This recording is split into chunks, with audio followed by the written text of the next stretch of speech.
Wealth is not built where most people are looking. This is worth sitting with before moving past it.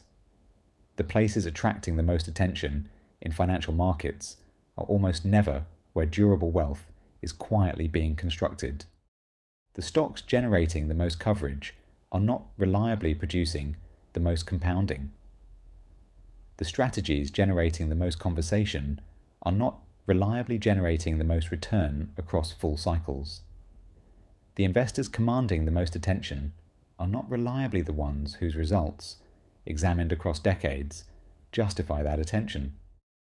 There is a persistent and largely unexamined gap between what wealth building looks like from the outside and what it actually requires from the inside. From the outside, wealth building is associated with activity, with decisive moves made at the right moments, with the visible confidence of someone who knows something others do not yet know. From the inside, the process that actually produces durable compounding looks almost nothing like that. It looks, for extended stretches of time, like almost nothing at all. The mechanism behind genuine wealth accumulation operates through processes that share a common and largely ignored characteristic. They are slow, they compound, and they are largely invisible in the short term. Compounding does not produce linear and continuously visible progress that can be tracked and validated at regular intervals. It produces long periods of movement that appears insignificant, followed by periods where the accumulated weight of all that silent progress becomes suddenly and dramatically apparent. The mathematical structure of exponential growth is deeply counterintuitive to a psychology that evaluates progress through the lens of recent and observable change. Most of the work happens in silence, in the intervals between visible events that attract attention and generate commentary. This creates a relationship between visibility and progress that is almost precisely inverse to what most people expect. The more an investment needs to be visible, discussed, and validated by external observers, the less likely it is to represent the kind of quiet compounding that actually builds wealth across time. The things that are genuinely working at the level of long-term compounding rarely require observation to continue working. They require only the absence of interference. But the absence of interference requires tolerating something that human psychology finds genuinely and consistently difficult. It requires tolerating silence. People are drawn toward noise in financial markets for reasons that are not entirely irrational. News creates the feeling of being informed, of having information relevant to decisions that need to be made. Market updates create the feeling of active engagement, of participating seriously in a process that rewards attentiveness. Social media commentary creates the feeling of community and shared understanding, of not being alone in navigating a genuinely complex and uncertain environment. Constant action creates the feeling of agency, of being someone who responds to conditions rather than someone who simply waits. These feelings are not trivial or easily dismissed. They address real psychological needs that are entirely legitimate in most environments where human beings operate and make decisions. The problem is that financial markets are not most environments. They are environments where the feelings that action and information consumption produce are systematically disconnected from the outcomes that action and information consumption actually generate. Silence, by contrast, feels genuinely unproductive to a psychology calibrated for environments where activity and progress are reliably correlated. It feels uncertain in ways that are uncomfortable to sustain across extended periods. It feels like falling behind, like missing something important, like failing to do the work the situation demands. And so investors abandon the exact conditions that genuine wealth building requires.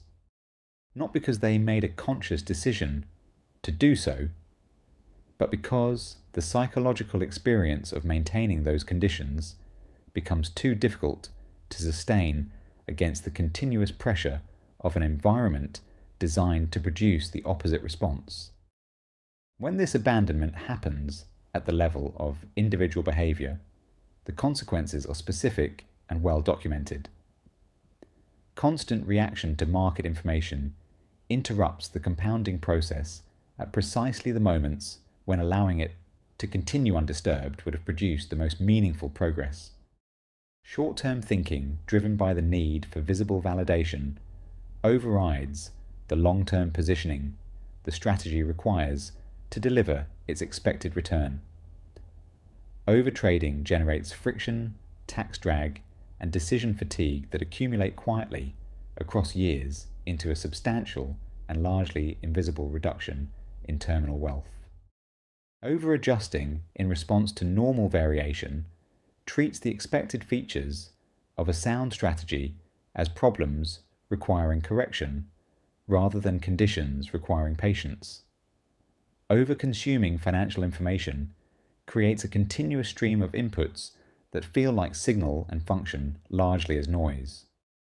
It conditions the nervous system to treat the absence of response as negligence rather than as the appropriate reaction to information that does not warrant action. The result is a consistent and largely invisible inversion of the intended relationship between effort and outcome. Effort increases as the investor engages more actively with the information environment surrounding their portfolio. Outcomes weaken as the compounding process is continuously interrupted by the activity that effort produces. Wealth building, which requires sustained tolerance of inactivity across extended periods of uncertainty, gets replaced by the performance of wealth building, which feels productive, engaged, and serious, but compounds far less effectively than the silence it displaced. Here the dynamic produces its most counterintuitive result, the one most worth examining carefully and honestly. The more informed an investor becomes through continuous consumption of financial information, the more likely they become to act on that information in ways that reduce rather than improve their long-term returns. Information creates the felt obligation to respond. The investor who knows more feels, reasonably given how knowledge and action relate in most domains, that they should be doing more with what they know. But the relationship between knowledge and optimal action in financial markets is not the relationship that holds in most other environments. In most domains, more information reliably produces better decisions through more targeted and better timed action.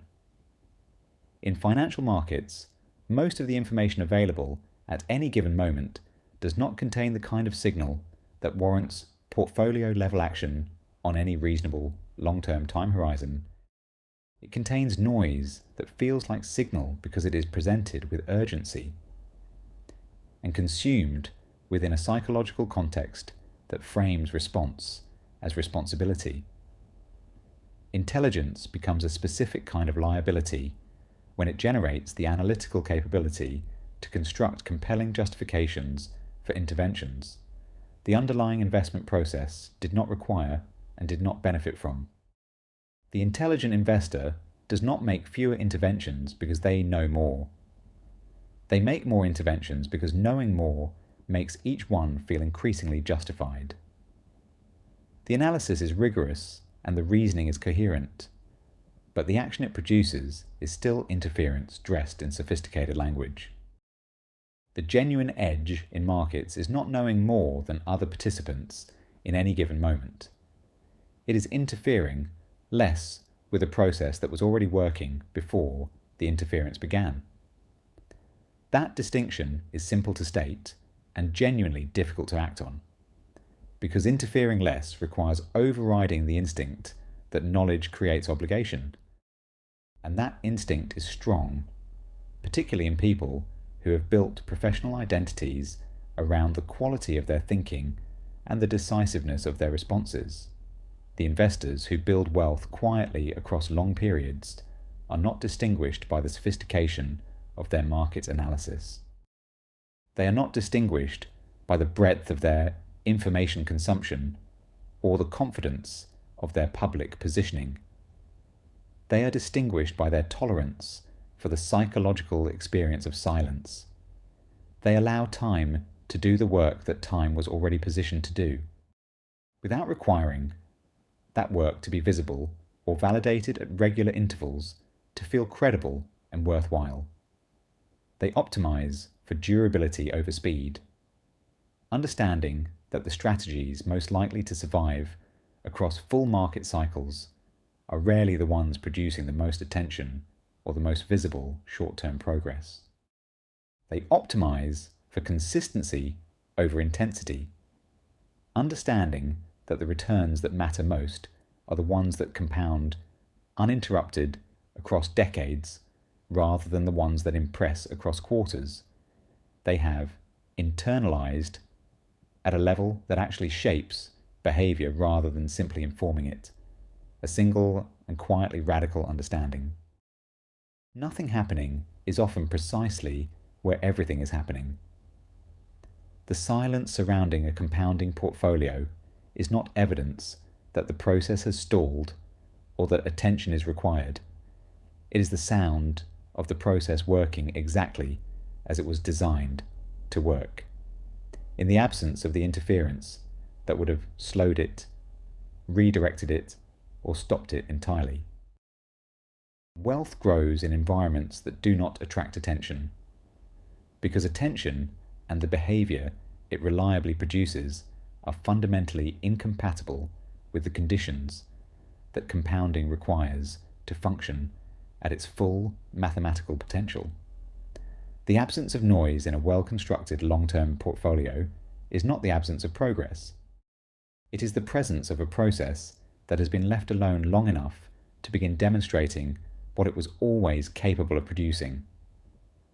Most investors will never fully experience that demonstration, not because the process was not working, but because the silence required to let it work became too uncomfortable to sustain before the results arrived. The question that matters is not whether the process is working. It is whether you can leave it alone long enough for it to show you that it is.